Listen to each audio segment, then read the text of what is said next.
just a little bit of the analysis of the karma with Rahu. And as we get more into the positions of Rahu, the alignments of Rahu, we'll talk about some other karmas. But that is a lot of different ways of understanding Rahu and its karma that we can utilize in our consciousness to help improve our planetary relationship with Rahu. So I hope that was beneficial for everybody. Yes, definitely. So Rahu's current transit. Rahu's current transit in Leo began January 30th, 2016 of last year and ends August 17th, which I believe is in 5 days.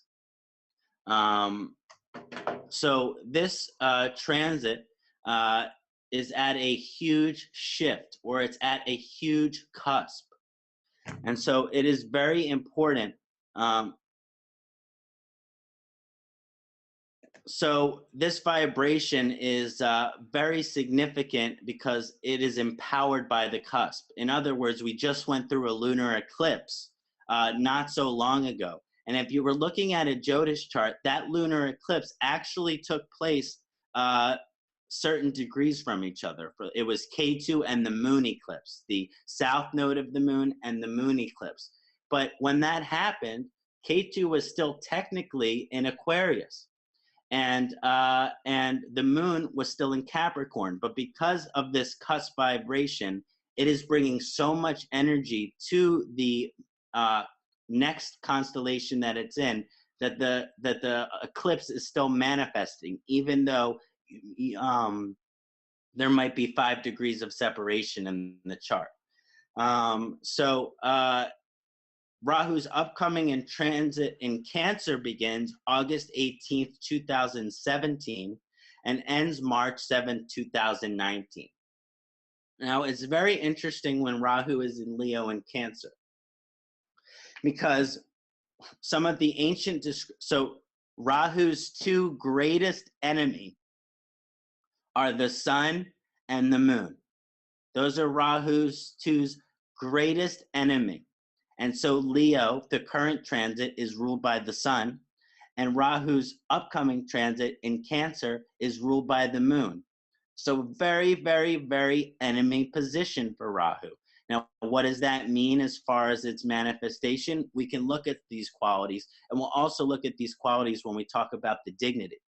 But Leo is the sign of power, and I'm just going to touch on these. Leo is the sign of power, the full alignment of our soul's power, our leadership, our will, our strength, our courage, our confidence, the manifestation of our soul's desires, our ability to empower ourselves into positions where we are organizing, our ability to empower ourselves in positions of leadership, our ability to empower itself in positions of command.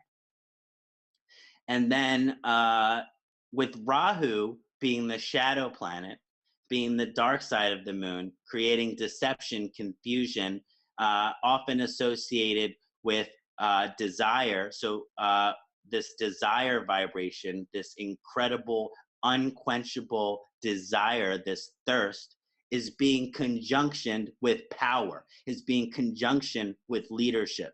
So what you are having is people are thirsty for power. You can't, this is very, I shouldn't talk too much about politics because I know everyone has different politic belief, but there is a desire for power from our leaders across the universe. This desire for power, my guns are bigger than yours, my bombs are bigger than yours. This is this manifestation of this dark power energy. And so there is threat of war. Currently in my country, there is threat of war between North Korea and the United States. Part of the reason this is manifestation is because Rahu Leo. This combination of the dark side of the moon and the accumulation of power. So there's this vibration here that I consider Rahu and Leo to be one of the most malefic or negative positions because it allows power to grow in a dark way. It allows strength to be grown and those people to deceive others. So where there is power, there is also deception. And so when you have Rahu and Leo, these forces of power and strength and leadership and deception and confusion and misleading, and they're inseparable. And I know this is manifesting in my country. I'm sure this is manifesting in everyone's countries in some ways. Usually power and darkness are actually inseparable. They say that where there is power, there is also corruption. But this conjunction of Rahu and Leo makes corruption and power at this time more great than ever. So you have to be very confused about who is the leader, who is in power, who is in command here, and what level of deception and confusion is going on here. You have to be able to question things because this vibration means that if we don't question things, then we may be being deceived by those that are in positions of authority of power. Now, with Rahu's upcoming transit in Cancer, this begins August 18th, ends March 7, 2019. It is actually said in the ancient text that Rahu splits the moon. And so in the background of this PowerPoint, you have a beautiful bearded Rahu. And it's very powerful. And as you can see, in his left hand, he has one side of the moon, and in his right hand, he has the other side of the moon. Rahu has split the moon in two. Rahu eats the sun and he splits the moon. This vibration of splitting the moon, I believe that Rahu is the greatest and the moon are the greatest enemies. So Rahu has no greater enemy than the moon.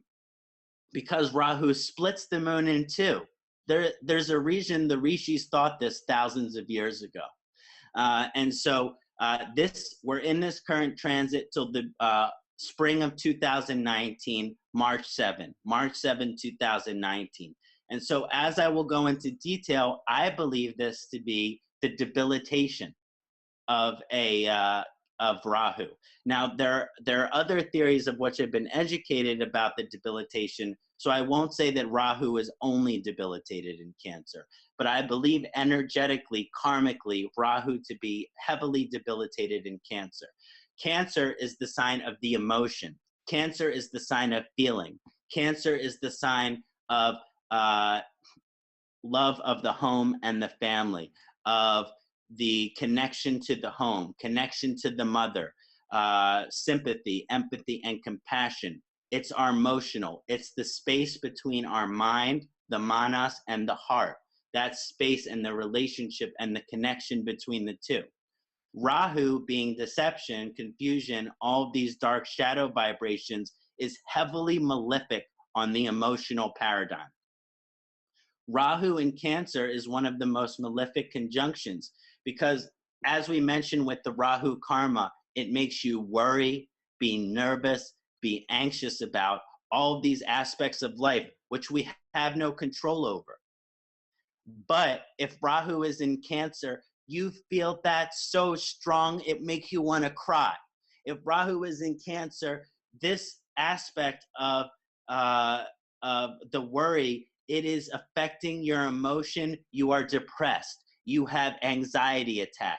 You have all of these issues because Rahu affecting the emotional nature of the person so profound can make it so you are constantly worrying, nervous, anxiety, and there is nothing you can do about it. This is why I think Rahu is debilitated in Cancer, because some of these natives have an inability to control their level of emotional stress. Yes.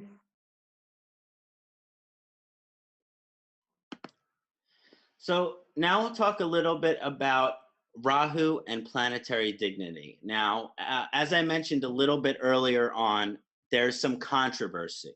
There's controversy as relates to Rahu and planetary dignity. Some people say Rahu exalted Gemini, debilitated in Sagittarius. Some say that Rahu exalted in Taurus, debilitated in Scorpio. Some people say Rahu exalted in Scorpio, debilitated in Taurus. Some say Rahu is exalted in Aquarius. So there are many, many different theories. And similarly to what I encouraged during the K2 webinar, I encourage this kind of thinking or consciousness around the exaltation and debilitation and planetary dignity. Because there are so many different theories, I think you have to go a little deeper. I think you have to go deeper than the sign, and you have to look at the vibration, the bhava of the nakshatra which the nodes fall in. The nakshatras become especially to the nodes. Now, the nakshatras are extremely important for the planets, but I think we can understand the exaltations and debilitations of Rahu dignity through the nakshatras. So again, Rahu, I think, is very good in Aquarius. But at a certain degree in Aquarius, it's Saptarishis nakshatra, which is Rahu's own nakshatra. This to exaltation of Rahu. So I believe Rahu to always be extremely exalted, and again, I use this term pejoratively, but I believe Rahu to be exalted in its own nakshatra. This includes Satabisha, Swati, Ardra, all of the nakshatras which Rahu relates to. It is very important to understand this is a very auspicious alignment, and not to worry about the debate. Rahu might be exalted in this sign, Rahu might be debilitated in this sign.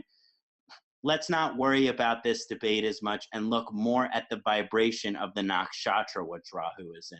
And so if there is some confusion over your everyone who's watching this, your chart, whether Rahu is debilitated or exalted in the sign that you have, and I'll talk about that, but look deeper at the nakshatra which Rahu in as well. So again, these are a combination of, as I'm going to present these dignities, based on the Parashara lineage, which I was educated on, and I studied those texts and texts related to that lineage, as well as because my Rahu is very strong, I create my own theories. I'm very innovative. I like to reflect my own understanding based on how I feel intuitively about these things. So we'll talk about both, and it's a combination there. So I believe that Rahu is exalted in two signs, Taurus and Aquarius. Why is Rahu exalted in Taurus? Well, Rahu exalted in Taurus is extremely beneficial materially, okay? Rahu in Taurus is extremely challenging, or it can be very hard spiritually, or for the spiritual evolution of an individual. So I put two exaltations of Rahu because I believe one to be exalted materially and one to be exalted spiritually.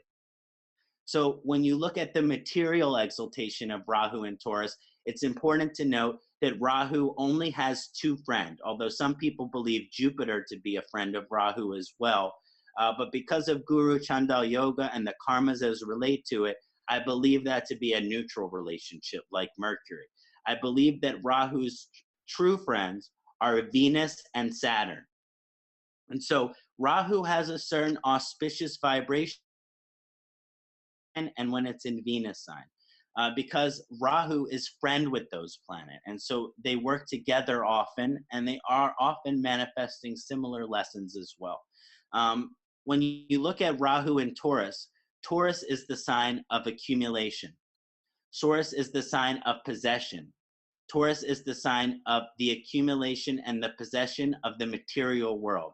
Money, finances, Taurus has a connection for jewels, jewelry, gems, gold, silver, all of these things. It's also connected to our ability to have stability and security in things that we possess and acquire. So usually these people like to possess good finances, good jobs, a stable relationship, a stable career. I often say with the Taurus vibrations, things only have their beauty, provide stability and security in one's life. And so because of this Rahu and Taurus vibration, I believe that Rahu We talked about that unquenchable thirst, that incredible desire for experiences.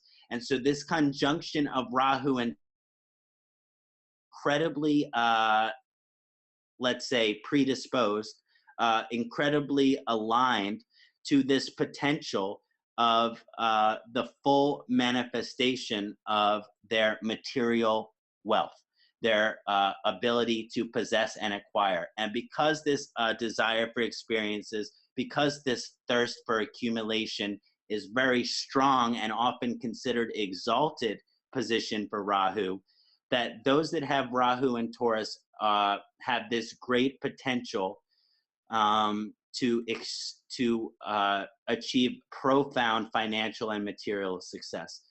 My country's current president, Donald Trump, has Rahu and Taurus in his 10th house, which is Artha, prosperity, success, and career. He was a millionaire very early in his life, then a multimillionaire. And so this vibration example of Rahu and Taurus is extremely beneficial materially. That doesn't mean that if you have Rahu and Taurus, you're automatically millionaire. Depending on the house Rahu is in, other aspects can all increase this signification. But I believe there is no better material conjunction for Rahu than in Taurus. Now, the other exalted Rahu in Aquarius, which is its ruler is Saturn. And again, Rahu is akin to Saturn. And so there is a very powerful relationship between Rahu and Saturn. In Aquarius, that Aquarius is the natural sign of Rahu. And that, in other words, no sign really possesses the same energetic vibration as Rahu like Aquarius. So it's of the sign, it's the closest which can be related to the nature of Rahu as a planet. For those that have Rahu in Aquarius, that there is this experience of having to go through experiences in order this thirst. But Aquarius has to do with the advancement of human consciousness. Aquarius has the ability to see the future, to bring innovation. Aquarius is the sign of innovation. Rahu is the planet of profound innovation. This combination of the innovative nature of Aquarius and innovative Rahu makes for an incredibly auspicious alignment. That wherever Rahu is, these natives tend to bring profound innovation. They tend to be able to see what the future is as far as what the kind of the advancement of human consciousness is. And usually those people with Rahu and Aquarius, they're considered very liberal individual. They usually fall on the liberal perspective. I am an incredibly liberal person. So this combination of Rahu in Aquarius, it makes for a very liberal, innovative position where someone is trying to see, okay, this is what the future has. This is what the future has in store. And then how can we bring this in a way that is going to be creative? How can we bring this in a way that is going to be innovative? So I believe that Rahu to be exalted in Aquarius, which means I believe it carries a very auspicious energy because it causes the transformation of consciousness. This causes this transformation of consciousness in a way that the world is not used to. And when those natives with the Rahu and Aquarius bring that transformation of consciousness into the world, it's like lighting light bulbs. There is this consciousness which is advanced, which is liberal, which is evolved, which is being activated by this energy. So it's very in causing the evolution of consciousness, this vibration. Rahu debilitation. Now again, from an ancient perspective, I was taught that Rahu is debilitated in Scorpio. This vibration of Rahu and Mars being kind of a very malefic conjunction, being a very negative conjunction. And it's pretty tough in Aries too, but not as tough as it is in Scorpio.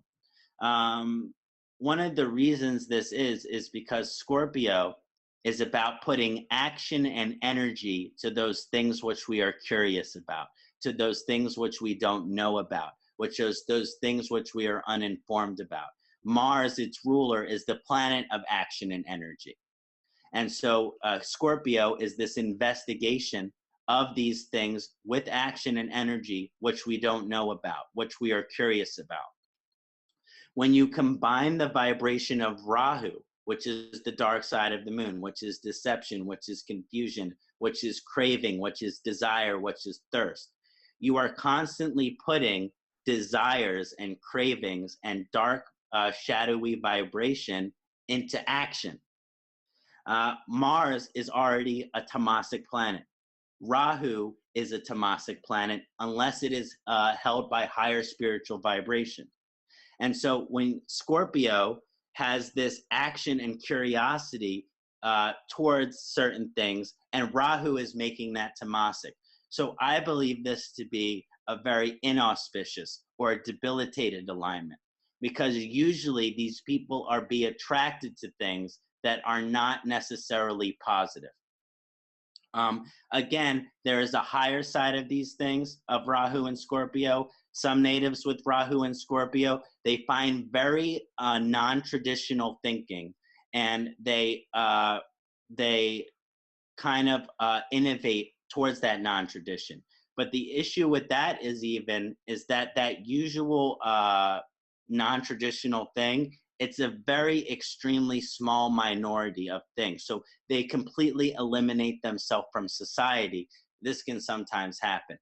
So it is important to note that Rahu and Scorpio, it can be very inauspicious, because you might have a desire to investigate things that are not necessarily positive, maybe drug, alcohol, kind of dark practices that I don't even want to talk about. But there could be a disposition, sexual things that are not normal, like fetishes and things like that. There is a vibration here where it makes you kind of predisposed to being curious and investigating things, which might not necessarily be who you are, but which might not necessarily be what you want, be what you need, be what you deserve. And it can put things in action that are adharmic, away from dharma, by this Scorpio vibration. So again, I believe this to be malefic. Sometimes people with Rahu and Scorpio, they can be attracted to types of politics that no one else relate to. Like certain people I read with Rahu and Scorpio, they are atheists. Certain people I believe with Rahu and Scorpio, they are anarchists, which mean they don't believe in law. They also don't believe in society. So this is that vibration which I'm talking about, is it makes you very curious about these things which are very outside of society. So again, this could be very positive if someone takes that vibration and moves it into investigation of mysticism. Even though it will take them outside of the world or society, it can have a strong indication for spiritual evolution. But if it's not taken in a spiritual direction, it can just kind of leave someone being on the outskirts of society and really having no way to relate to it. Now, as I mentioned earlier, Rahu in Cancer, I also believe the debilitation, because Rahu splits the moon. Rahu separates the moon in two. This is showing an incredibly between Rahu and the moon. And so Rahu in Cancer is extremely difficult, because Cancer is the sign of the emotional nature of the person, the feelings of the person, the home, the family, the mother. And so when Rahu is there, it can bring difficult karmas or difficult challenges in that area, which makes us worry about these aspects of Cancer, like our family. Maybe things in the family aren't good. We worry and are anxious about that. Maybe things in the home aren't good. We're worried and anxious about that. But again, it really makes the emotional nature of the person extremely vulnerable. And that is why Rahu in Cancer can often be linked to obsessive compulsive disorder, because Rahu is constantly trying to figure things out which it has no idea about. And the Cancer is the emotional nature of the person. So usually they obsess about things. And OCD is a very challenging psychological disease that is characterized by one's ability to worry and obsess about things which make no difference. Often these people clean their hands 50 times. Often these people count in their head 2, 4, 6, 8, 10, 12, 14, 16, 18, 20. They have to touch the left side of the table, then they have to touch the right side of the table, and then the right side of the table and the left side of the table. It's like this constant war in the consciousness of worry, anxiety, and nervousness. And this is one of the main reasons I believe Rahu to be debilitated in Cancer. Usually these natives have some level of obsessive and compulsive behavior.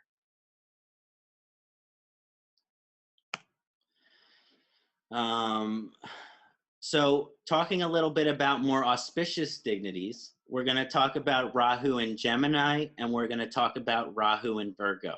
Some Vedic philosophers believe that Rahu is exalted in Gemini and that it is also a favorable position in Virgo. I believe a Virgo to be favorable in both Gemini and Virgo, that it creates some auspicious energy. But I don't believe it to be exalted, because when you go and look at the planetary relationships, Rahu is friend with Saturn, great friend with Saturn. Rahu is okay friend with Jupiter. But Rahu is considered neutral with Mercury. And because Rahu is considered neutral with Mercury, I don't necessarily understand Rahu and Gemini as the most auspicious alignment. But nonetheless, I do honor it as favorable. Why is Rahu favorable? Well, because those signs are, why is Rahu favorable in Gemini by Mercury? And Mercury is the planet of buddhi in Sanskrit, which is the discretionary factor of our consciousness, that which analyzes, that which computates, that which understands. And so Rahu has this incredible thirst, has this incredible desire for all of these profound infinite experiences. And when this desire, this thirst, this craving attaches to the intellectual, to the buddhi, really that is a harmonious conjunction, because the desire for intelligence for those that are aligned in this are great. Those that have Rahu and Gemini, those that have Virgo, they are extremely thirsty for knowledge. They are extremely thirsty for teaching. They are extremely thirsty for information. The difference between Gemini and Virgo is that thirst with Virgo usually goes to one specific thing. So one's thirst is far, okay, maybe they're extremely, very extremely gifted at math and writing. These are two examples of Rahu and Virgo that is very possible. Now, when Rahu is in Gemini, that intelligence goes to a wide variety of things. That desire goes to a wide variety of things, because Gemini is extremely varietal. It has incredible diversity. And so this is why I believe that some believe that Rahu is exalted in Gemini, because it takes all of that vibration of that thirst information, the desire to use the intelligence, the desire to understand, the wanting to know, and it expands it across many, many, many different things. So usually those with Rahu and Gemini are very varietal amount of knowledge and information. And no matter what knowledge or information they possess, which should be of great variety, they will still be wishing to add more desire, more variety, more knowledge of things that are kind of bringing in this really diverse box of tools as far as your knowledge and information goes. Yes? No, go ahead, go ahead. Yeah. Rahu does relate to Mercury very well, I think. And so right now, we Mercury. Some believe this when Rahu is conjunct with other planets for this to be malefic. And this is actually a favorable conjunction that we're experiencing right now. Yeah, it has certain challenges because Mercury is the planet of communication and that Rahu is deception. So a lot of the things that we're hearing at this time or that we're being told, they may not be completely true. There may be some deception there. There may be some misleading there. There may be something confusion there. And so that's the more challenging side. But on the positive side, we're communicating in ways that we never have communicated before. This innovative aspect of Rahu and the intelligence of the communication of Mercury, we're being, our minds, our buddhi is being attracted to the non-traditional. Our buddhi mystical to the occult. So I think this has a very positive vibration too, because Mercury is related to our rational, logical part of our consciousness, the right side of our brain. And Rahu is related to the mystical and non-traditional. And so this is a very positive time for people who are logical, who are rational, who are intellectual beings to open up their consciousness to the spiritual, mystical, and non-traditional. So it's a good time for a kind of allowing those people that are too mental to open up to the spiritual. I believe that Rahu is auspicious in Capricorn, definitely not as auspicious as Aquarius, however. Now, again, Capricorn is ruled by Saturn, and that Capricorn has this strong vibration of having to, it has to do with prosperity. It has to do with success. It has to do with achievement. But in order to gain those things, we have to go through adversity. We have to go through tests. We have to go through challenges. And so Rahu is already a planet of having to go through things the hard way. And then Capricorn is a sign which relates to having to go through things the hard way. So the malefic or challenging side of this vibration is there's definitely going to be having to go through some things the hard way. There's going to be adversity, there's going to be tests, there's going to be challenges that are contrary to who you are and what you want, and it's going to be very difficult at times. The vicious vibration of this is that Rahu and Capricorn, because Capricorn is ruled by Saturn, Rahu and Capricorn relate well together. And so they say that Saturn is a planet that delays, but it never denies. And so Rahu and thirst for experiences, that it really adds this quality to an individual, which they will not give up. When times get tough, they are strong. And when they see adversity, those with Rahu and they will get adversity when Rahu is in Capricorn, but it might not be that challenging for them, or it might not be challenging as for them as it would be with someone else with a similar adversity, because that vibration of Rahu knows how to handle that adversity. It is determined, it is not giving up, it is not surrendering. Again, austerity. It is very serious, this conjunction, about overcoming adversity. And when you do overcome that adversity, again, profound rewards exist. Rahu in Libra, I believe to also be a favorable position. Again, Libra's ruler Venus is a friend of Rahu. Libra is a sign of balance. And so, again, the challenging aspect of this karma is that you have to go through experience out of balance. And this could show many experiences in one's life which are not balanced. Rahu in Libra has a special indication to individuals who consume excessive amounts of things. These are and again, at other times, it may lead them to sobriety or abstinence from things. But basically, that this combination of Libra, because of balance, and Rahu being deception or confusion, that often these people are confused about how to be balanced, and they have to go through experiences of being not balanced in order to find out what they need to be balanced. In other words, these people that might one time in their lives drink too much, drink every day, they develop some kind of, and they have to be sober for the rest of their life in order to find balance and harmony. So again, this signification is very auspicious. Libra is art, music, entertainment, all of the beautiful things about Venus. Rahu is innovation. So these innovative. These people are extremely artistic. They have a lot to express and are very gifted in their expressive abilities. These people make for amazing actors, poets, all sorts of things in art, music, and entertainment.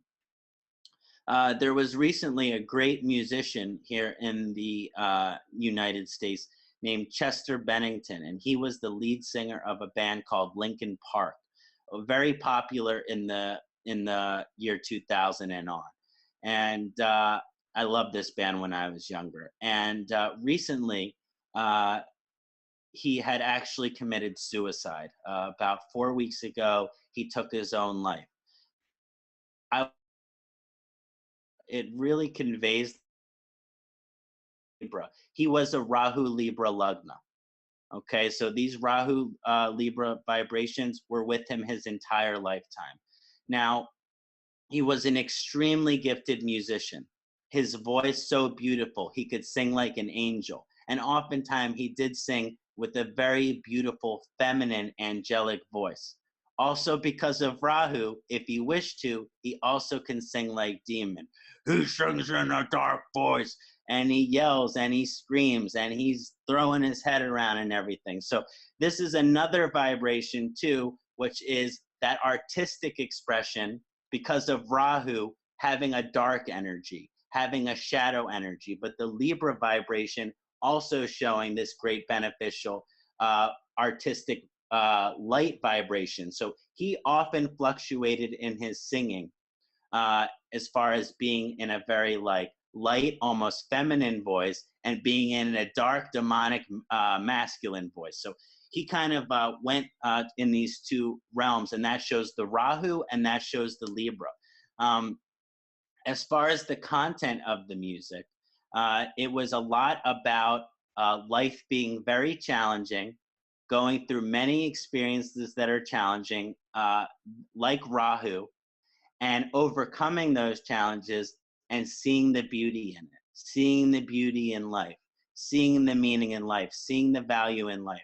So his music was very both dark, and that he said that life does, nothing in life matters. Life is so much pain. And then he would say, but if you can work through that, then you will achieve beauty. You will achieve happiness. So again, he carried this vibration of Rahu. And as the suicide goes, very, very sad. But sometimes that karma with Rahu, when it's strong in the Lagna, Rahu represents discontentment. And so those that have Rahu in the first house often have to struggle with discontentment on some level for their entire life. And so he was trying to help people with something that he struggled with, which is the desire to be happy, the desire to live, how do I find contentness? And eventually that struggle with him was so strong that he could no longer take it anymore, and he had to take his own life. And so again, this is the more challenging aspect. And again, Rahu in Libra, because of the balance of the scales of Libra, it can be malefic as well. But again, the auspicious side, incredibly gifted as far as his expression in the arts. One of the most profound creative souls. As we move on now and discuss a little bit about Rahu as relates to the Jupiter signs of Sagittarius and Pisces. Now, some Vedic philosophers believe that Rahu to be in a favorable position in Sagittarius and Pisces, and others believe that Rahu is debilitated in Sagittarius. Again, that is why it is not to look at the specific energies that are created. instead of just making conclusion about the dignities. Now, Rahu, Sagittarius and Pisces ruler, which is Jupiter, has a very profound relation junction between Jupiter and Rahu in their chart. It's called a Guru Chandal Yoga. And this is a very powerful alignment with profound significations. Dr. Vasant Lad in a chart will call this the curse of the Guru. The curse of the Guru. It is one of the curses of the Guru. And so nonetheless, this will have a challenging energy. Now, when looking at Rahu's relationship with Jupiter, you have to understand that Jupiter is the guru planet. Jupiter is the religion. Rahu is deception, confusion, but it's also mystical, occult, and non-traditional power. So on the positive side of the conjunction with Rahu and Jupiter, you have someone who is going to have a profound spiritual and mystical journey in their life. With Guru Chandal Yoga, Rahu in Sagittarius, Rahu in Pisces, these people are on a profound spiritual journey. And they often have to go through experiences that are challenging in relationship to that spiritual journey.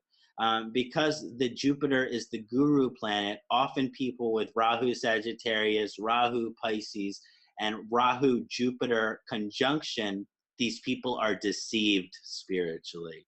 These people are deceived religiously. And so what does that mean? Maybe you're born a certain religion or spirituality, and as you get older, you begin to realize that your parents deceived you or they misled you, whether teaching you about the religion or the spirituality in the false way, or from sheltering you from all of the other aspects of religion and spirituality that exist in the world. And then the guru aspect is that oftentimes with Guru Chandal Yoga, this is a special, and that is why it is so important to find the right guru, is that often those in Rahu Sagittarius, Rahu Pisces, Guru Chandal Yoga are deceived by their spiritual teachers.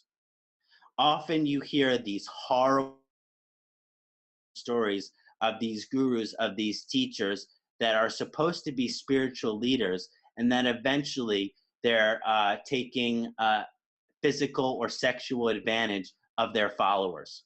It happens with priests in the Catholic religion. It happens with rabbis in the Jewish religion. It happens with gurus in the Hindu religion. There are, as far as our leaders and teachers and gurus go. And so when you have this conjunction, a relationship between Rahu, Sagittarius, Pisces, and Jupiter, it is so important that you find a guru that can actually be pure. Like my guru, Amaji, Amritananda Mayima, I know she is completely pure. She's Sadguru, fully realized. There is no reason to ever question her realization. And so this is the type of guru that someone needs that has Rahu Sagittarius, Rahu Pisces, Rahu Jupiter. They don't need Amma to be their guru, but they need a Sat guru. They can't have just a yoga teacher started his own yoga thing. They can't have some guy who's just the guru, on his path to realization. They really need to magnetize that is already fully realized, Sat Guru, like Amaji, Neem Karoli Baba, etc. And so the difference between Rahu and Sagittarius, Rahu and Sagittarius can be malefic because Sagittarius is the is the sign of morals and ethics, our character, what we think is right and wrong. And Rahu is deception and confusion. And so usually these people with Rahu and Sagittarius have to spend a lot of energy in their lifetime improving their moral, improving their ethics. They may actually have a warped or false understanding of right and wrong, of good and bad, of moral and ethic. This is why some believe that Rahu is actually debilitated in Sagittarius. Why would Rahu be debilitated in Sagittarius? Because there is a great possibility that the individual's moral and ethical understanding, barometer, whatever you want to call it, if not worked through or emphasized with awareness, these people can, or negative understanding of right and wrong. In other words, they may think wrong is right. They may think bad is good.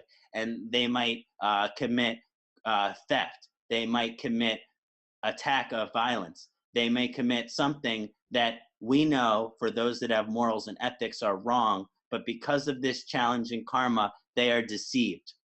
They are deceived. And again, if someone has this conjunction and they work through it, which means they realize that they need to really focus on right and wrong, good and bad, morals and ethics, and that because they are vulnerable in their own consciousness to being somewhat deceived, they have to go to the Satguru. They need to know what is right and wrong through ancient teaching and the Satguru, because their own perception may be slightly wrong. And so again, on the positive side of it, once that austerity is brought into the morals and ethics, these people are some of the best people, as far as they never do wrong and they are only concerned with doing right. But that is only for the people that are consciously working on this vibration and realize it's something that they need to work on. Now, with the Rahu and the Pisces, it's the consciousness between heaven and earth. It's the flowing between the higher realms and the lower realms. And so often when this is a fairly favorable conjunction, when Rahu is in Pisces, these people can be very intuitive, psychic. They can be able to see the future. They can be able, but again, Rahu takes away our ability to see the future. So even though they may be intuitive about things, sometimes what they are intuitive about is a deception, is a maya, is an illusion.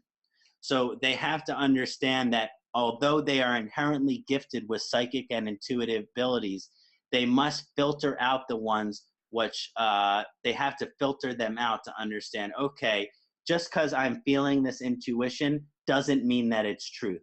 I need to work on this and really figure out if this is a truth. So are naturally intuitive, that they have to work on the filtering of the information that they're being channeled through them. Now, with Rahu and Pisces, it can be very difficult for these individuals to kind of be connected to the material realm, because this channel, Rahu is going to disturb it. And so what that means is that someone will be heavily inclined to a higher consciousness, like an ascetic lifestyle, and completely abandon the material realm, or they may only care about the material realm and completely abandon the spiritual. So again, those that have Rahu and Pisces, they have to be very careful about the blending and the balancing of the material and the spiritual realm.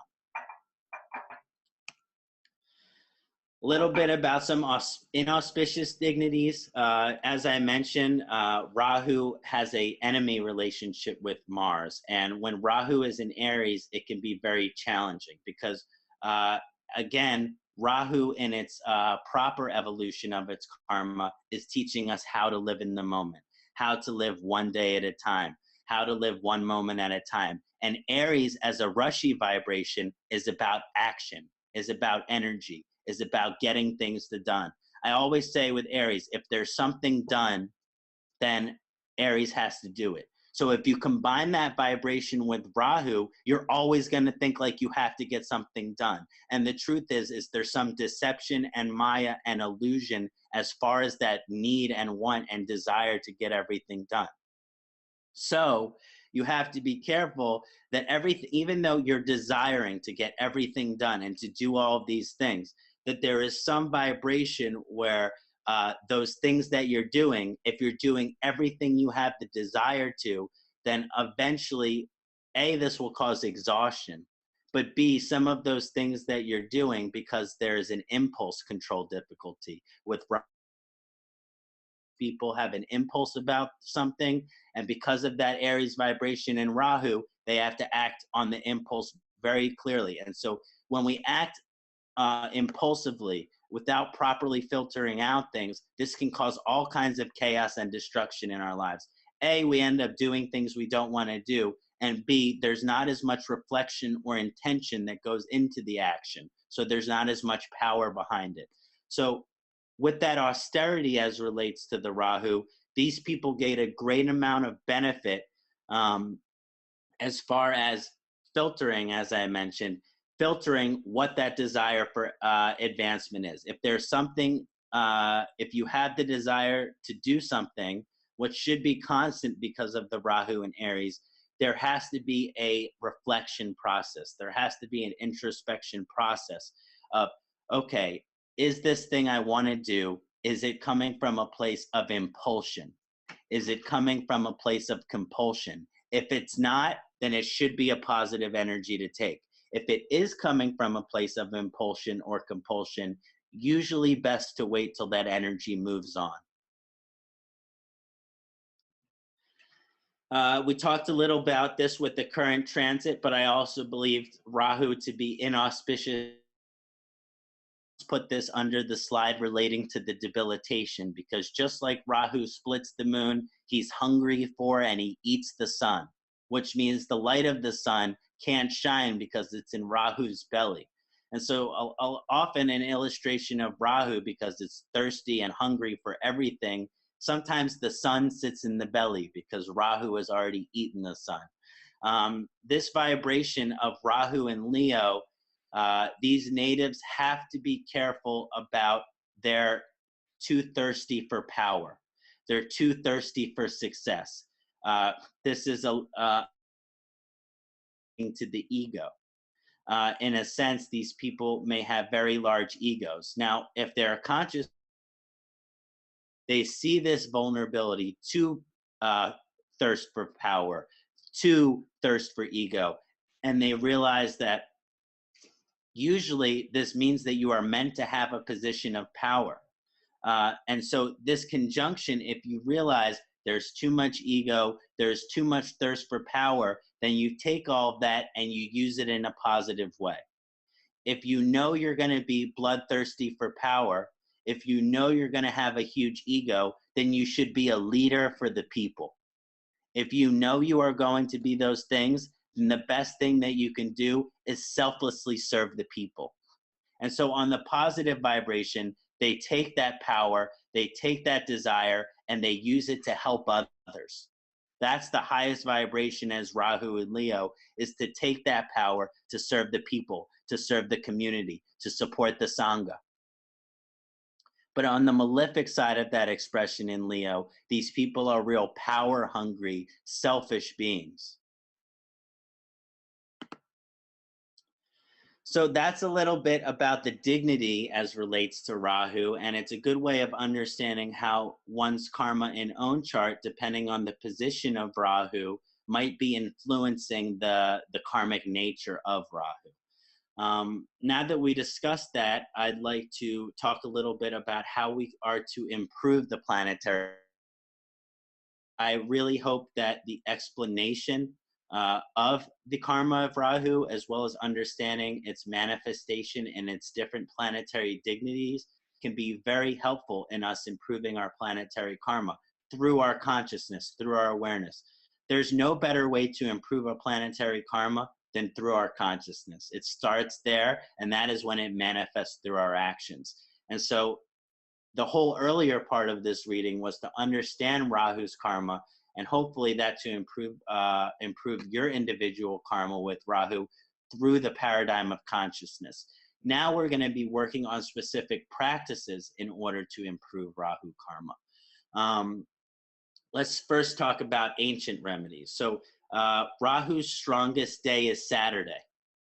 That is because Rahu is akin to Saturn.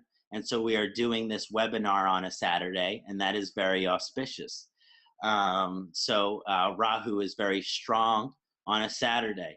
Now, I believe Rahu to be strongest on Saturday night. That means that Rahu is strong during Saturday during the day, but until about 4 or 5 in the morning Sunday, Rahu continues to get stronger. Rahu is strongest at 3 in the morning Sunday. So Rahu very strong 10 p.m. Strong right now, but will be stronger as you get closer to midnight. Rahu is the shadow planet. The shadow is strongest at night. And so this is a very important vibration to know. That when we're honoring Rahu, I often tell my clients as close to midnight as possible, do your puja for Rahu. If you're awake at 3 in the morning, you should do it then, because this is the strongest time for Rahu. Now, again, some of us go to bed at 9, 10, 11 p.m. It's okay to do it at night, but it is strongest there in the twilight. We honor Rahu by wearing certain colors. And so one of the things that the ancient text says is that we wear Rahu by wearing multicolored and striped items. So as you can see here, this is my traditional Rahu shirt. It's got lots of different colors and stripes and all kinds of things like that. This is a good example of a multicolored and striped item to wear for Rahu. In the Old Testament, there was a story called Joseph and the Technicolor Dreamcoat. And Joseph had this coat which had millions of rainbow colors. I think Joseph was honoring Rahu. So we honor Rahu by wearing multicolored and striped items. This rainbow kind of stripe and is often called psychedelic colors. Rahu has a specific indication for these psychedelic colors. Also, Rahu loves rust color. It says in the ancient text that Rahu is the color of rust. Rust is where brown meet with orange. So it's the combination of brown and orange. So any shade which has brownish orange, orangish brown, this is often called earth tone. This is also very auspicious for Rahu. Even the natural gemstone for Rahu, which is hessonite, is this color of rust. So it's important to note that we also honor Rahu by wearing rust-colored clothing based on the ancient remedy. And this is a great way to improve our planetary karma with Rahu.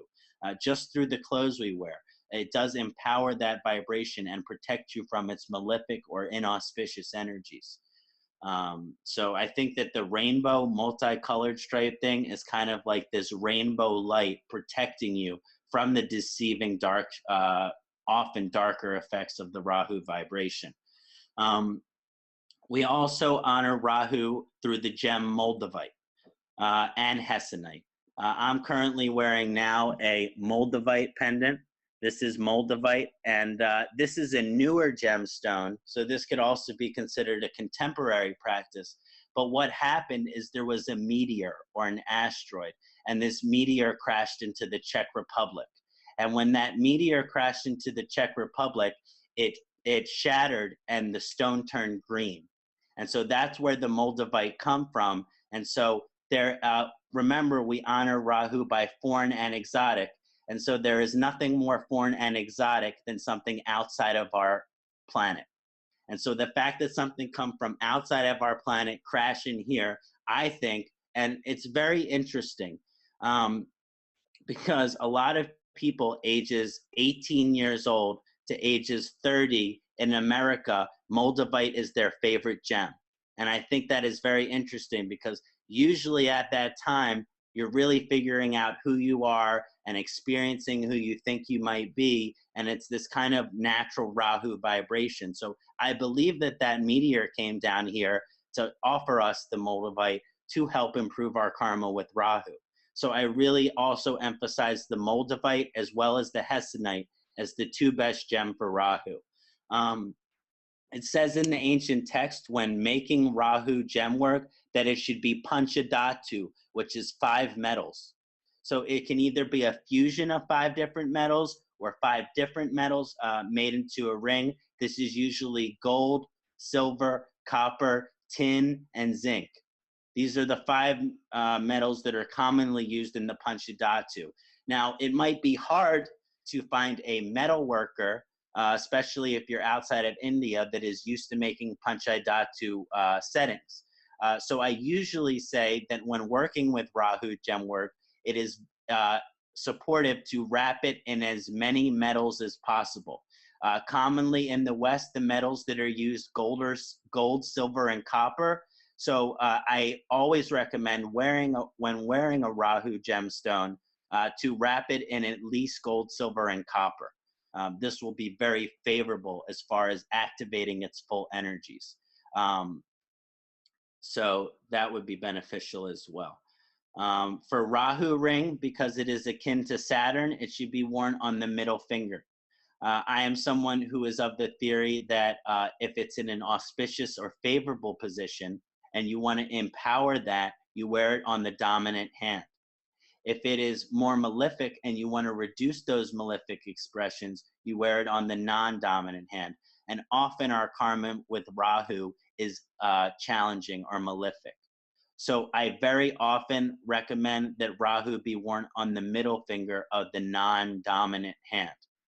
Now, if someone is in Rahu Mahadasha or they are Rahu Lagna, Rahu is exalted, then you might consider wearing it on your dominant hand. But I have Rahu Lagna. It's very favorable in my chart, and I also have a very challenging experience when I wear it on the dominant hand. So again, I overall encourage it to be worn on the non-dominant hand because of the overall malefic energy of Rahu.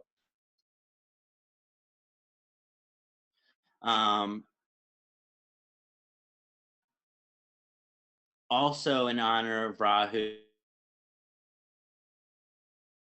real quick and explain how I would instruct it to be done. But basically, again, on Saturday, as close to midnight as possible, and if you have it in you at 3 in the morning, I would like you to perform this Rahu mantra if you are seriously considerate of improving your karma with Rahu. In a rainbow colored clothing and with your mala beads, it is highly favorable to repeat this mantra here, which is the whole sutra 5 to 10 times. I like doing it 8 times. So it's the Ardakayam Mahaviryam Chandraditya Vimardhanam Simhika Garba Sambutam Tamrahu Pranamamyaham. And so you would repeat that 8 times. After you complete that aspect of the mantra 8 times, you will read the seed sound, which is Om Aim Hrim Rahave Namaha, or the tantric sound or syllable, which is Om Brahm Brihim Brahum Saharahuve Namaha, 108 times to complete the mantra. And then usually after that repetition of 108, I will go back to the reciting of the original mantra for a few times. Again, as close to midnight or as 3 in the morning as possible, to recite this whole mantra 5 to 10 times and then repeat the last line 108 times.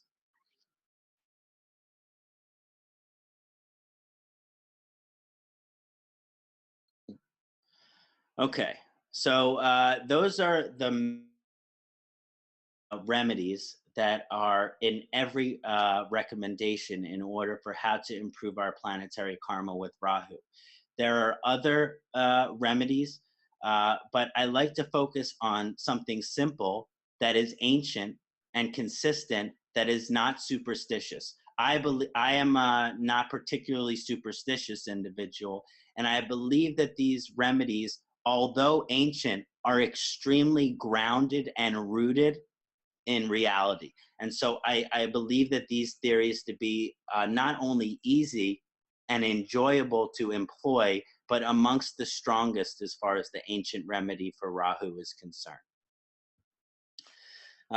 Now, when we discuss contemporary remedy with Rahu, this is very fun. Often when I tell my client, I want you to work with Rahu and I have a lot of remedy, they become scared. Oh, I have to work with Rahu and that's going to be stressful. And actually, no, it doesn't have to be. Improve our karma with Rahu in an extremely fun way. And so that is what I encourage. Rahu loves foreign and exotic experiences, as we talked about earlier when analyzing the Rahu karma. That means that we can improve our planetary karma with Rahu by honoring the foreign and exotic in our lives. which means emphasizing, prioritizing, and integrating this foreign and exotic aspect of life in whichever way we can. Now, there are two ways which we employ the foreign and exotic into our lives to improve our karma with Rahu. One is that foreign and exotic simply means that anything what you haven't done before is foreign and exotic to you because you haven't done it. And so one of the best things that we can do in our improve our relationship with Rahu is to try new things. It's very simple, it's very fun, and it's very easy. You're in Rahu Mahadasha, you're in Rahu Antardasha, you're in Rahu Transit, Rahu Lagna, Rahu Atmakarika. It is very important for you throughout your entire life, as well as the time when we're talking about this Rahu karma being emphasized, to try new things. Try new things in terms of all of the aspects of our lives. Try new things in terms of art, music, and entertainment. Try new things in terms of food. Try new things in terms of dating. Try new things in terms of spirituality and religion. Try new things in terms of career, financial. All this aspect of trying new things is extremely beneficial to improving your karma with Rahu. Now, there is a catch, because often when we try new things, and as relates to the Rahu karma, this is especially true, sometimes we try new things and we don't like them. Sometimes we try new things and we don't want them. Sometimes we try new things and we realize we don't need them.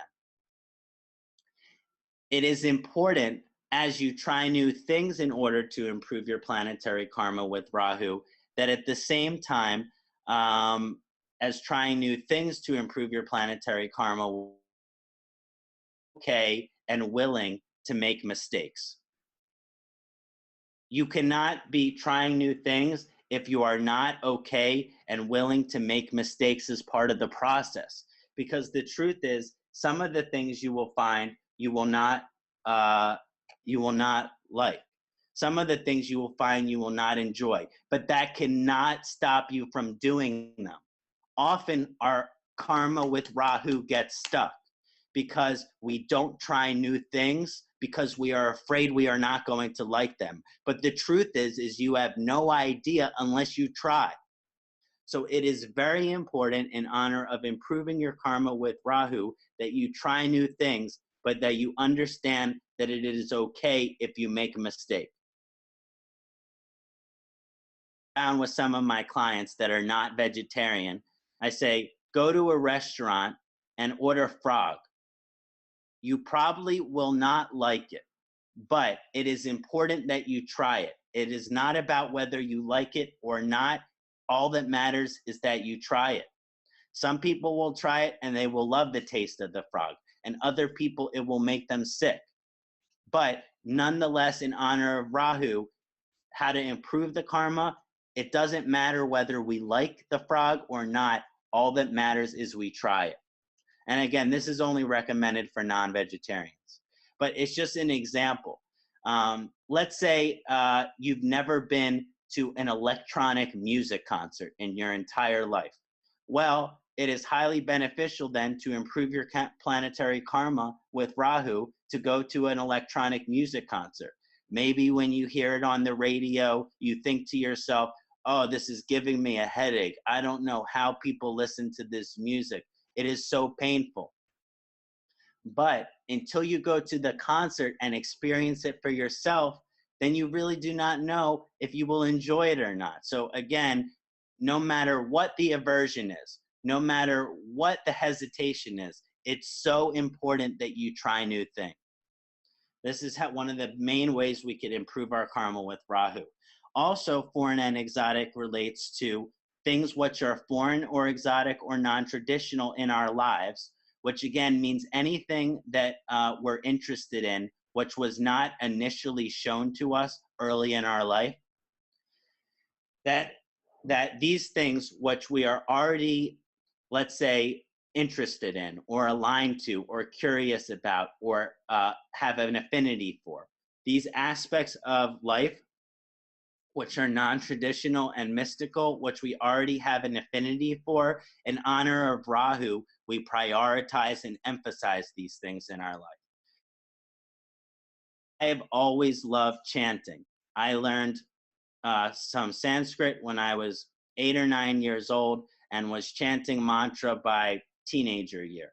And I always loved chanting mantra, Bhakti Path of Yoga. This is always the path that resonates most for me. Now, because of Rahu, whenever I want to improve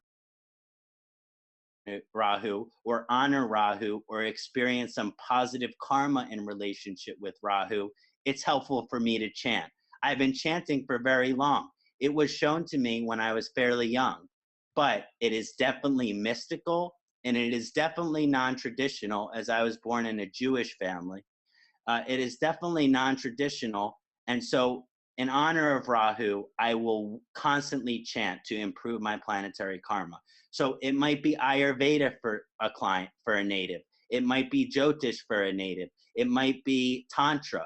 It might be Agora. It might be yoga. Whatever are these mystical aspects of your life or you are interested in, we highly improve our planetary karma with Rahu by continuing to devote our energy to these things. And then beyond that, these are some of the best ways to improve our planetary karma with Rahu, is to incorporate these new things. Other examples of art, music, of how to honor Rahu in terms of trying new things. There's food. So Saturday night, nothing better to do. Let's say you live in India, go out for Italian food. Let's say you live in Italy, go out for India food. Let's say you live in America, go out for Chinese food. This isn't just a fun, silly example of, okay, our palate isn't normally used to this. This food contains a foreign and exotic vibration. So nothing better to do on a Saturday night, go out to an exotic restaurant. Palate is not used to. This is highly a great way and a fun way to enjoy honoring Rahu. Rahu also loves art, music, and entertainment. So it's important to try new things there. Go and see new artists. Go and see new exhibits you haven't before. Listen to new types of music that you haven't seen. Music, listen to rap. If you like rap, listen to rock and roll. If you like rock and roll, listen to blues. If you like blues, listen to an example. This is what you listen to. Honor Rahu by listening to something else. So this is very beneficial. Also, movies, films. Rahu has a particular affinity for films that are scary, or what we call horror movie. And so one of the way that we improve our planetary karma with Rahu is watching horror movie. And actually, you can see your relationship with Rahu based on how scared you get from horror movie. Because the truth is about Rahu, fear and worry about these things which we have no control over, which doesn't matter. And when we are scared about a scary movie, we are scared about a box with wires in it. Feel about a scary movie. It is just a television or projector screen, and we are still scared of it. Oh my God, it's so scary. We are to worry about something which is not A, not real, and B, which we have no control over. So sometimes we can work on Rahu just by watching scary movie and trying not to be scared. So this is just a fun other. Now, this is a very controversial area of how to improve our planetary karma with Rahu, but Rahu loves mind-altering experiences. Rahu likes to change his consciousness. He wanted to drink the Amritam to change consciousness. He wants to do meditation to change consciousness, to become aware. And so usually Rahu, when it is strong in a chart, these people are very inclined to the changing of their consciousness. Now, there are sattvic ways to change our consciousness, like prayer, meditation, chanting, pranayama. These are all really powerful ways to change our consciousness. But commonly, people change their consciousness using drug and alcohol. And so usually people with strong Rahu karma have a connection to drug and alcohol. And again, when someone drink too much alcohol, smoke too much marijuana, they become or do cocaine, heroin, crack, crystal meth, whatever it is, whatever drugs everyone is suffering from in their country. Here in the United States, it's heroin. But basically that those that have this Rahu karma, that they are predisposed to addiction. They are predisposed to wanting to alter their consciousness. If someone gets drunk, I understand this as possession of Rahu. If someone drink too much banga, this is also possession of Rahu. That it's very easy for us when using mind-altering substances to become possessed by them, and then you let the demon Rahu in. And so whenever you become addicted to any substance, doesn't matter, tobacco, alcohol, marijuana, cocaine, whenever you become addicted to any substance, you are becoming possessed by the dark nature of Rahu. So it is important. Well, first of all, if karma with Rahu is very strong, it is overall beneficial to be sober and to only use these more spiritual practices in order to change your consciousness to a higher place. But if these individuals are going to work on improving their karma with Rahu using substances, it is extremely important that way with incredible spiritual intention. A good example of this is the sadhus of India that fall under the Shaivite consciousness. And these people use cannabis or marijuana, banga, to empower their connection to Shiva, to empower their connection to God. And so their intention, Bom Shanka, Bom Shanka, Bom Shanka, then they light it up and they go into bliss with Shiva and everything, because there is so much spiritual intention that is going towards this mind-altering act. Now, again, this is an example of how we can use our intention. Those that have Rahu karma, if you're altering your perception without intention, it will usually lead to addiction, which is if we can have intention, if we can find moderation, then sometimes we can actually use a dravya, an external substance out of ourselves, to improve our spiritual growth. This is hard, and this is rare, and this is very challenging, and that is why it is easier to be completely sober from all of mind-altering substances in order to improve your karma with Rahu. But if you are going to use substances, it's incredibly important that you use them in moderation with ritual or spiritual awareness or spiritual growth. So if you are going to use alcohol, it's important that you do not get drunk, but you limit yourself to 1 or 2 drinks.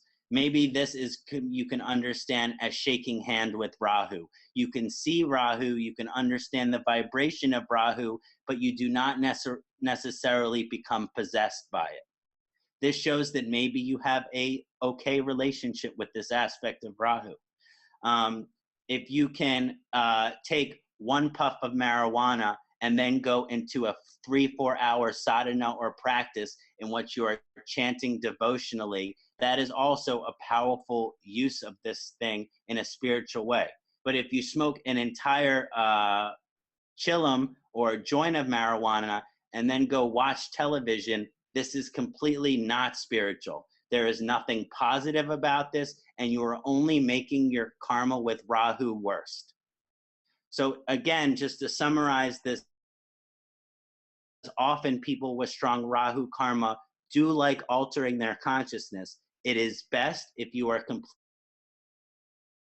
pranayama, meditation, and chanting to enlighten your consciousness. But if you are going to use substances, it is important that A, those substances are spiritual and have a history of being used spiritually. B, that you consume them in moderation. And C, that you consume them with the intention for spiritual awareness.